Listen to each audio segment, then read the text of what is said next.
ವಾಹ್ ಏನು ಸಖತ್ತೈತಪ್ಪ ಪ್ಲೇಸ್ ಇದು. ಭಾರಿ ಬೆಂಕಿ ಐತೆ ನೋಡಪ್ಪ. ಎಲ್ಲರಿಗೆ ನಮಸ್ಕಾರ ರೀ, ನಾನು ನಿಮ್ಮ ಬಾಡಗಾರ ಬಸ್ಯ. ನಾನು ನಮ್ಮ ದೋಸ್ತ ಕೂಡ ಇವತ್ತು ತಿರುಪತಿ ತಿಮ್ಮಪ್ಪ ಹೊಂಟಿದ್ವಿ, ಅಲ್ಲ ಹಣಸಾರ್ ತಿಮ್ಮಪ್ಪ ಹೊಂಟಿದ್ವಿ. ಭಾರಿ ಸಖತ್ತಾಗಿರೋ ಪ್ಲೇಸ್ಮೆಂಟ್ ಐತಿ, ಬರ್ರಿ ನೋಡ್ಕೊಂಬರ್ನು. ಸಾವ್ಕಾರ, ಈ ಊರ ಬೆಳಗಾಂ ಜಿಲ್ಲಾ ರಾಮದುರ್ಗ ತಾಲೂಕದಾಗ ಬರ್ತೈತಿ. ಈ ಊರಾಗ ದೊಡ್ಡ ದೇವರ ಬಜರಂಗ ಬಲಿ ಅವನ ಆಶೀರ್ವಾದದಿಂದ ಇಡೀ ಊರ ಹಚ್ಚು ಹಸಿರದಿಂದ ತುಂಬಿ ಹೋಗೈತಿ. ಆದ್ರೆ ಸಾವ್ಕಾರ, ಊರ ನೋಡಕ ಭಾಳ ಸಾಂದ್ ಐತಿ. ಆದ್ರೆ ಈ ಊರಿನ ಹನುಮಪ್ಪ ತಿಮ್ಮಪ್ಪ ಬಂದ್ರೆ ನೆಮ್ಮದಿ ಜಾಸ್ತಿ ಸಿಗತೈತಿ. ನೋಡ್ರಿ ಸಾವ್ಕಾರ, ಈ ಡಿಸೆಂಬರ್ ಅಥವಾ ಜನವರಿಯಾಗ ಇಲ್ಲಿ ಭಯಂಕರ ದೊಡ್ಡ ಜಾತ್ರೆ ನಡೀತೈತಿ ಬಜರಂಗ ಬಲಿ ಇದು. ಅವಾಗ ಬಂದಾಗ ನಿಮ್ಗೆ ಇಲ್ಲಿಗೆ ಕಾಲಿಡಕ್ಕೆ ಜಾಗ ಇರಂಗಿಲ್ಲ, ಅಷ್ಟು ಜನ ಇರ್ತಾರ. ಈಗ ಮಾತ್ರ ಯಾರು ಇಲ್ಲ, ಅಗದಿ ಸಂಪ್ ನಿದ್ದೆ ಹತ್ತೈತಿ. ಬರ್ರಿ ಒಮ್ಮೆ ಪ್ಲೇಸ್ಮೆಂಟ್ ನೋಡ್ಕೊರಿ, ಬಾರಿ ನಿಮ್ಗೆ ಖುಷಿ ಆಕತಿ.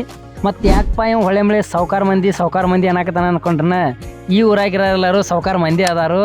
ಅದಕ್ಕಾಗಿ ಹನುಮಸಾಗರದಾಗ ಯಾರು ನೋಡಾತೀರಿ ಅವ್ರೊಂದು ಕಮೆಂಟ್ ಮಾಡಿರಿ. ಮತ್ತು ನಿಮ್ಮ ಊರಿನ ಇನ್ನೂ ಅನೇಕ ವಿಡಿಯೋಗಳು ಮಾಡ್ತೀನಿ, ಹಂಗೆ ಒಂದು ಲೈಕ್ ಕೊಟ್ಟು ಹೋಗ್ರಿ ಮತ್ತು ಆದಷ್ಟು ಜನಕ್ಕೆ ಶೇರ್ ಮಾಡಿರಿ. ಇನ್ನೂ ಏನಾರು ವಿಶೇಷ ಇದ್ದರೆ ಕಮೆಂಟ್ ಮಾಡಿರಿ. ಮತ್ತೆ ಸಿಗೋಣ್ರಿ, ಎಲ್ಲರಿಗೆ ನಮಸ್ಕಾರ.